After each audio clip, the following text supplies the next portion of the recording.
Todoist pricing explained. Free versus pro versus business breakdowns. Hey everyone, welcome back.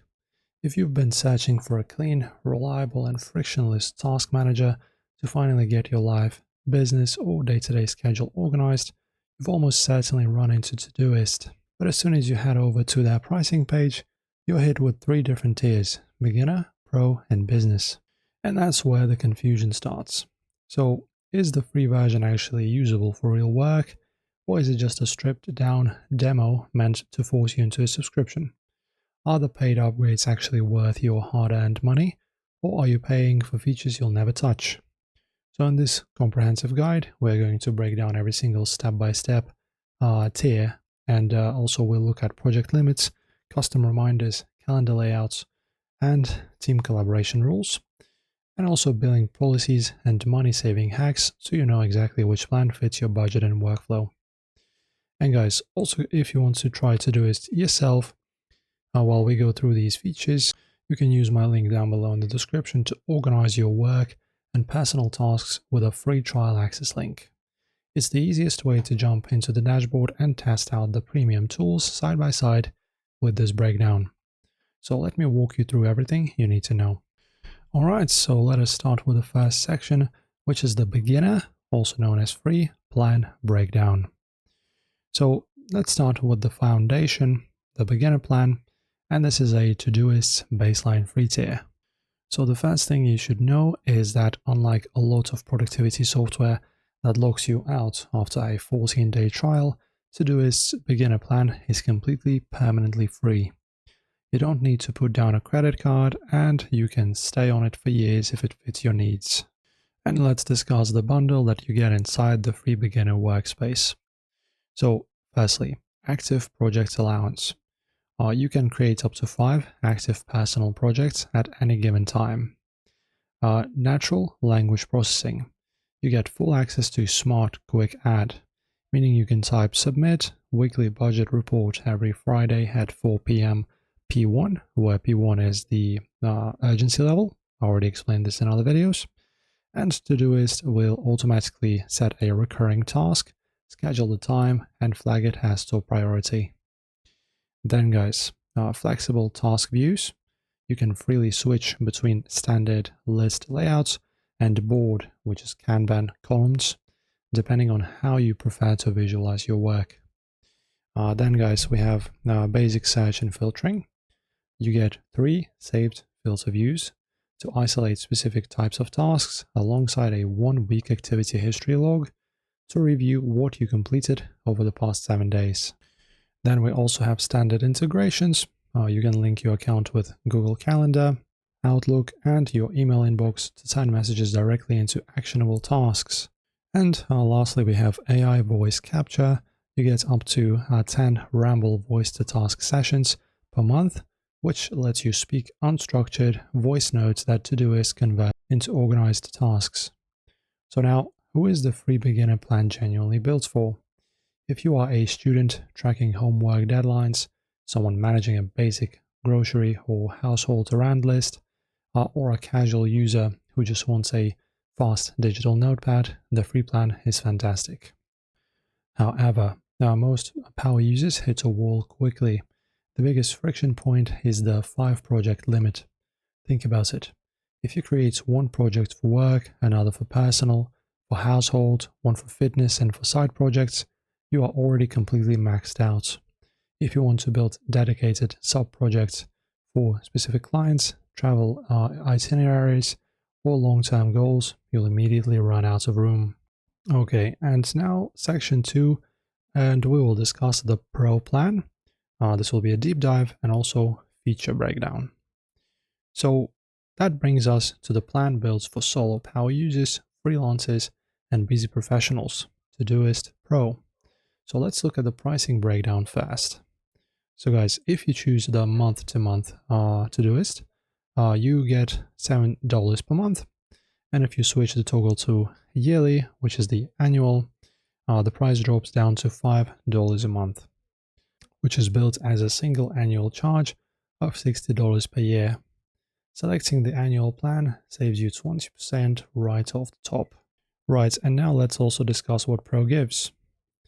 So upgrading to Pro completely removes the restrictions of the free tier and transforms Todoist into a full-scale personal operating system.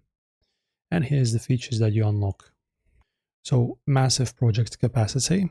Your project cap jumps from 5 all the way up to 300 active personal projects, giving you virtually unlimited structure for complex nested workflows.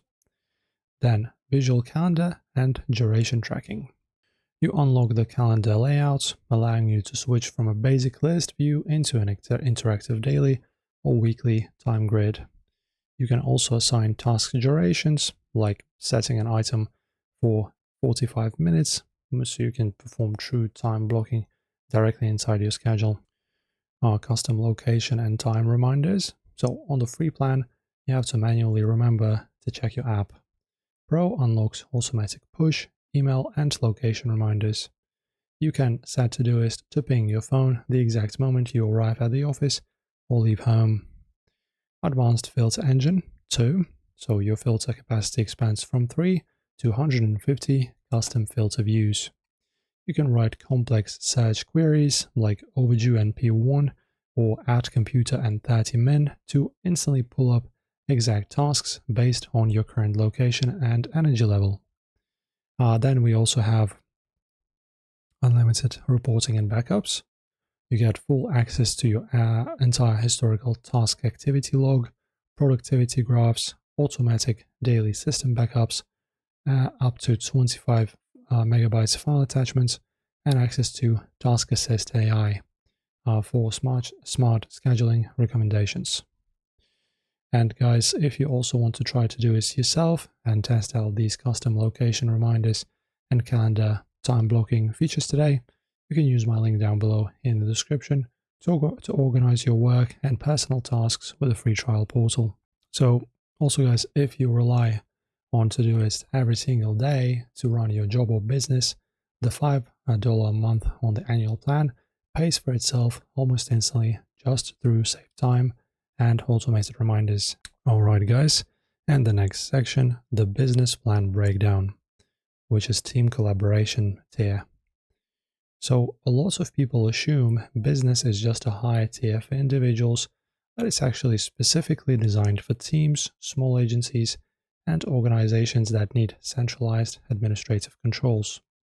Pricing for business is calculated per user seat. So monthly, what do we have? So $10 per user a month, and annual is 8. And also billed annually at 96 per user per year. So business includes every single feature from the Pro plan for every single member of your team, but adds a separate corporate management architecture on top. So what do we have? Dedicated team workspace.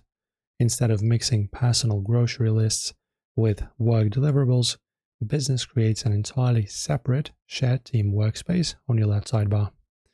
Then expanded team projects. Your organization can create up to 500 shared team projects organized into dedicated team folders. Member management and roles. So it supports up to 1,000 team members and guests with granular role-based permissions, for example, admins, members, and guests. And then member management and roles. Now, centralized billing and activity logs. Instead of having every employee submit individual expense reports, the team owner manages a single invoice. You also get access to detailed team activity audit logs to track project progress across departments. And increased storage to 100 megabytes per attachment. And also guys, here's an important money saving tip. You might not need the business plan even if you collaborate with others. On a standard Todoist Pro, you can actually invite up to 25 guest collaborators into any individual project for free. If you are a freelancer working with 2 or 3 clients, you can just share a project folder on your Pro plan without forcing anyone to pay for team user seats. You only need the business plan when you require centralized billing, administrative ownership, and restricted team security controls. Right, and now to summarize everything into a simple decision rule. Stick with beginner if you have basic personal tasks, don't mind the 5 project limit, and don't need automated push or location reminders. Upgrade to Todoist Pro if you want calendar time blocking, need more than 5 projects, rely on a custom reminders, or manage complex solo client workflows. And business if you manage a company or team that needs centralized billing, administrative controls, and a clear wall between personal and company workspaces. That's the breakdown for you guys. And don't forget, guys, if you want to try it for yourself, you can use my link in the video description to organize your work and personal tasks with a free account. That is it. If this deep dive helped you out, guys, don't forget to leave a comment, subscribe, and like the video.